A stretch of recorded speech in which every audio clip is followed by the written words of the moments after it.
राष्ट्रवादी काँग्रेसचा आज वर्धापन दिन आहे आणि या वर्धापन दिनानिमित्त कार्यकर्ते जमायला सुरुवात झालेली आहे। मुळात मी ज्या कार्यकर्त्यांसोबत बोलतोय ते ज्येष्ठ कार्यकर्ते आहेत, ज्यांनी NCP सोबत म्हणजे राष्ट्रवादी काँग्रेससोबत अनेक वर्ष ते राहिलेले आहेत। त्यांच्याशी आपण आता बातचीत करणार आहोत। काय सांगाल, आज वर्धापन दिन आहे राष्ट्रवादी काँग्रेसचा 26वा वर्धापन दिन आहे, काय सांगाल? गेली 26 वर्ष आम्ही राष्ट्रवादीची स्थापना झाल्यापासून ज्येष्ठ नेते आपले आदरणीय पवारसाहेब आणि त्यांच्या नेतृत्वात अजितदादांच्याबरोबर होतो।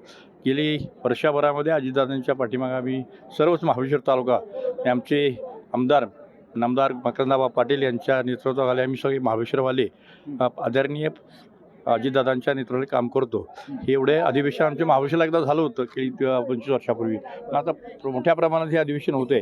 कार्यकर्त्यामध्ये जागरूकता निर्माण झाली।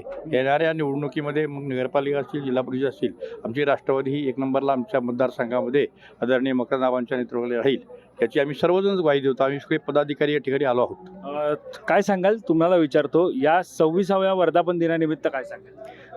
हा का राष्ट्रवादीचा 26वा वर्धापन त्यानिमित्त अखंड संपूर्ण महाराष्ट्रातले राष्ट्रवादी कार्यकर्ते या पुण्यामध्ये बहुसंख्येने उपस्थित राहिले आहेत। हा आमचा राष्ट्रवादीचे कार्यकर्ते अजितदादांच्या पाठीशी आमचे महाबळेश्वर तालुका जावळीचे महाबळेश्वर वाईचे आमदार मकरंद पाटील यांच्या पाठीशी खंबीरपणे राहून हा राष्ट्रवादी पक्ष अखंड पुढे नेऊ अशी या ठिकाणी आशा व्यक्त करतो। निश्चितच आपण पाहतोय की एकंदरीत पाहायला गेलं तर आणखी काही कार्यकर्ते त्यांच्याशी सुद्धा बोलूया।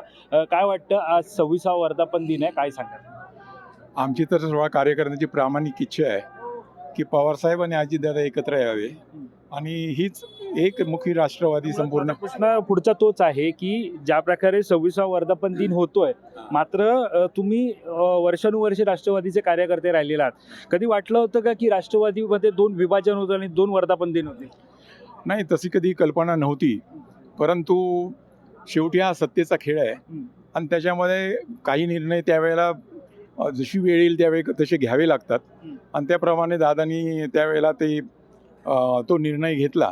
पण तरी अजूनही आम्हा कार्यकर्त्यांची इच्छा आहे की ह्या दोघांनी एकत्र यावं आणि महाराष्ट्राचं नेतृत्व करावं। तुमचं काय मत आहे?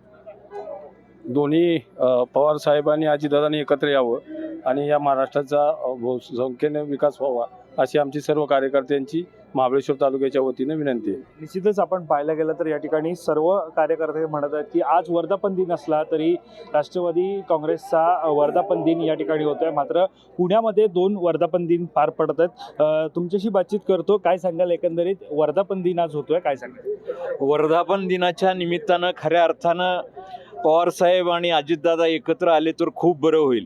त्यांची सगळ्या जनता वाट बघत आहे। तुम्ही आता सध्या पाहायला गेलं तर ज्या ठिकाणी उभे आहात तिकडे राष्ट्रवादी काँग्रेसचा वर्धापन दिन होतोय। सर्व कार्यकर्त्यांची सुद्धा इच्छा आहे की पवार आणि पवार दोन्ही काका पुतण्यांनी एकत्र यावं, मात्र ते शक्य आहे का? कारण आत्ताचं वर्धापन दिन आहे, हा होतोय, सकाळी वर्धापन दिन होता शरद पवारांच्या राष्ट्रवादीचा, तो झालेला आहे, मात्र जी तुमची इच्छा आहे ती पूर्ण होईल का?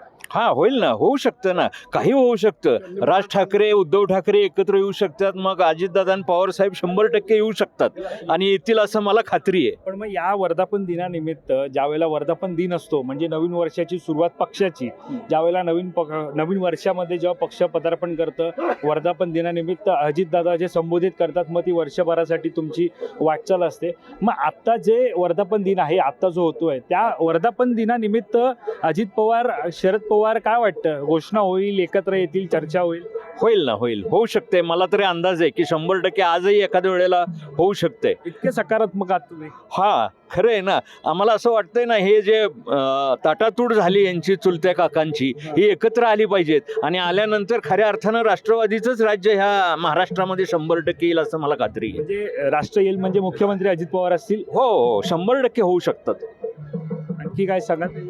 बाकी काय नाही, मग बाकी अजितदादांनी खूपच कामं केलेली आहेत। अजितदादांनी लाडक्या बहिणीची जी योजना निर्माण केली, तयार केली, त्याच्यामध्ये लाडक्या बहिणी सगळ्या त्यांच्याच पाठीमागं उभ्या राहणार आहेत ह्याची पण मला खात्री आहे। कारण अजितदादांनी हे अतिशय चांगला निर्णय घेतला आहे। शेतकऱ्यांच्यासाठी सुद्धा त्यांनी अतिशय चांगला निर्णय घेतलेला आहे। शेतकऱ्यांच्यासाठी चांगल्या काही योजना त्यांनी तयार केलेल्या आहेत आणि अर्थ खातंच त्यांच्याकडे असल्यामुळे त्यांनी अर्थ खात्यामध्ये चांगल्या पद्धतीनं सगळ्या गोष्टी केलेल्या आहेत आणि जो अनुभव महत्त्वाचा असतो, तो अनुभव माझ्या माहितीप्रमाणे ह्याच्यामध्ये देवेंद्र फडणवीसच्या नंतर माझ्या माहितीप्रमाणे अजितदादांनाच हा अनुभव आहे. ज्या प्रकारे अर्थखात्याचं तुम्ही उदाहरण दिलं आता, मात्र आजचा वर्धापन दिन सोहळा आहे त्याच्यामध्ये तुम्ही ज्या प्रकारे कार्यकर्ते सगळे सकारात्मक आहात की दोन्ही पवारांनी एकत्र यावं, त्यानुसार इकडे वाटचाल दिसेल असं वाटतं का? हो वाटतंय तसंच. धन्यवाद आमच्याशी बातचीत केल्या संदर्भात. तर आपण पाहतोय या ठिकाणी सर्व कार्यकर्ते जे आहेत ते दाखल व्हायला सुरुवात झालेली आहे. मात्र असं असलं तरी एकंदरीत जे कार्यकर्ते दाखल होत आहेत त्यांनी मात्र अजित पवार असतील किंवा शरद पवार असतील यांनी एकत्र यावं अशी भूमिका जी आहे ती व्यक्त केलेली आहे. चर्चा सुद्धा जी गेल्या काही दिवसांपासून सुरू होती ती मात्र आता कुठेतरी आपण पाहतोय की कार्यकर्ते सुद्धा दोन्ही पवारांनी एकत्र येण्यास उत्सुक असल्याचं पाहायला मिळतं.